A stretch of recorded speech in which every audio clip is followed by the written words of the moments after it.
जय माता दी। व्यास जी कहते हैं, च्यवन ऋषि का वचन सुनकर राजा प्रहलाद नैमिषारण्य तीर्थ जाने को तैयार हो गए। हर्षातिरेक से परिपूर्ण हृदय वाले प्रहलाद ने उन दैत्यों को भी चलने की आज्ञा दी। प्रहलाद बोले, हे महाभाग दैत्यगण, आप लोग उठिए, हम सभी लोग आज नैमिषारण्य चलेंगे। वहाँ हम लोग पीताम्बर धारण करने वाले कमल नयन भगवान अच्युत अर्थात भगवान विष्णु का दर्शन करेंगे। व्यास जी बताते हैं, विष्णु भक्त प्रहलाद के ऐसा कहने पर वे समस्त दानव परम प्रसन्नता पूर्वक उनके साथ पाताल लोक से निकल पड़े। उन महाबली दैत्यों तथा दानवों ने एक साथ नैमिषारण्य पहुंचकर आनंद पूर्वक स्नान किया। दैत्यों के साथ वहां के तीर्थों में भ्रमण करते हुए प्रहलाद ने स्वच्छ जल से परिपूर्ण तथा महापुण्यदायिनी सरस्वती का दर्शन किया।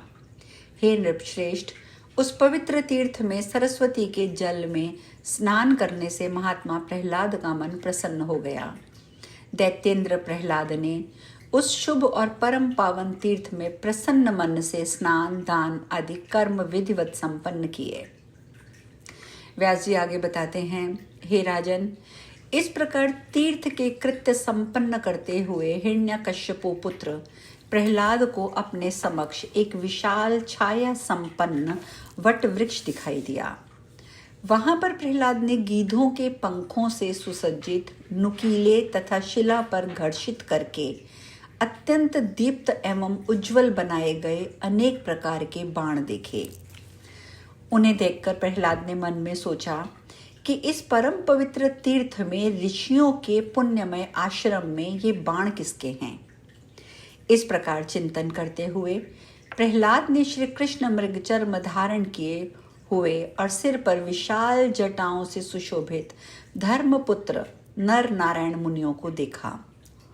उनके आगे धनुरोदक्त लक्षणों से संपन्न चमकीले शार्ंग और आजगव नामक 2 धनुष तथा 2 अक्षय तरकस रखे हुए थे।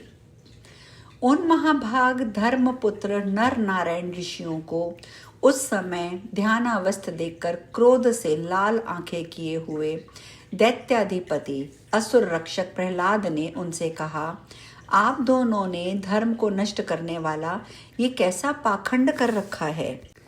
इस प्रकार की घोर तपस्या तथा धनुष धारण करना ऐसा तो इस संसार में कभी नहीं सुना गया, ना ही देखा गया है। ये तो परस्पर विरोधी परिस्थितियां हैं। कलयुग के लिए प्रिय यह विरोध भाव भला सतयुग में किस प्रकार उचित है। ब्राह्मण के लिए तो तपश्चरण ही उचित है, उन्हें धनुष बाण धारण करने की क्या आवश्यकता है।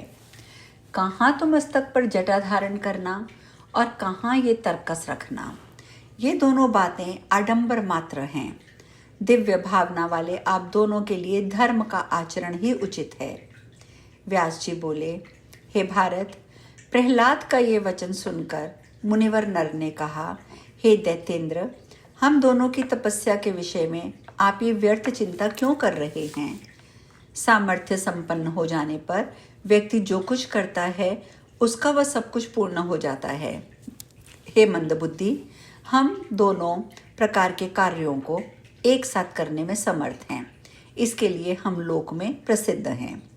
युद्ध तथा तपस्या दोनों में हम समान रूप से समर्थ हैं। फिर इस विषय में आप पूछकर क्या करेंगे। आप इच्छानुसार अपने रास्ते चले जाइए, यहाँ व्यर्थ की बातें क्यों कर रहे हैं।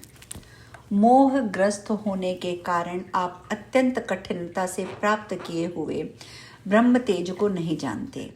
सुख की कामना करने वाले प्राणियों को ब्राह्मणों से बहस नहीं करनी चाहिए। यह सुनकर प्रहलाद महाराज बोले, आप दोनों तपस्वी मंद बुद्धि वाले हैं और व्यर्थ ही अहंकार वश मुझे कह रहे हैं।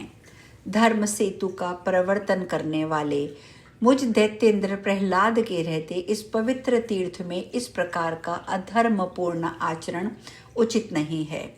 हे तपोधन, आप में कितनी शक्ति है, इसे युद्ध में अभी प्रदर्शित कर दीजिए। व्यास जी कहते हैं, तब प्रहलाद का वचन सुनकर ऋषि नर ने उनसे कहा, यदि आपकी ऐसी ही धारणा है तो मेरे साथ इसी समय युद्ध कर लीजिए। हे असुराधम, आज मैं तुम्हारा सिर विदीर्ण कर डालूंगा। इसके बाद युद्ध करने की तुम्हारी कभी इच्छा नहीं होगी। व्यास जी कहते हैं, तब ऋषि नर का वचन सुनकर दैत्याधिपति प्रहलाद कुपित हो उठे। बलशाली उन प्रहलाद ने प्रतिज्ञा की कि जिस किसी भी उपाय से मैं इन दोनों जितेंद्रिय तथा परम तपस्वी नर नारायण ऋषियों को जीत कर ही रहूंगा। व्यास जी कहते हैं, ऐसा वचन बोलकर दैत्य प्रहलाद ने धनुष उठाकर और शीघ्रतापूर्वक उसे खींचकर प्रत्यंचा की, टंकार की। हे राजन, मुनि नर ने भी धनुष लेकर शिला पर घिसकर तेज किए हुए अनेक तीक्ष्ण बाण प्रहलाद के ऊपर क्रोधपूर्वक छोड़े। दैत्यराज प्रहलाद ने अपने सुनहले पंखों वाले बाणों से शीघ्र ही उन बाणों को आते ही काट डाला। तब नर अपने द्वारा छोड़े गए बाणों को प्रहलाद द्वारा छिन्न किया गया देखकर अत्यंत कोपाविष्ट हो शीघ्रता से उन पर अन्य बाणों का प्रहार करने लगे। दोनों में भयंकर युद्ध छिड़ गया। इंद्र सहित सभी देवगण उन दोनों का युद्ध देखने के लिए विमानों में बैठकर आकाश मंडल में स्थित हो गए।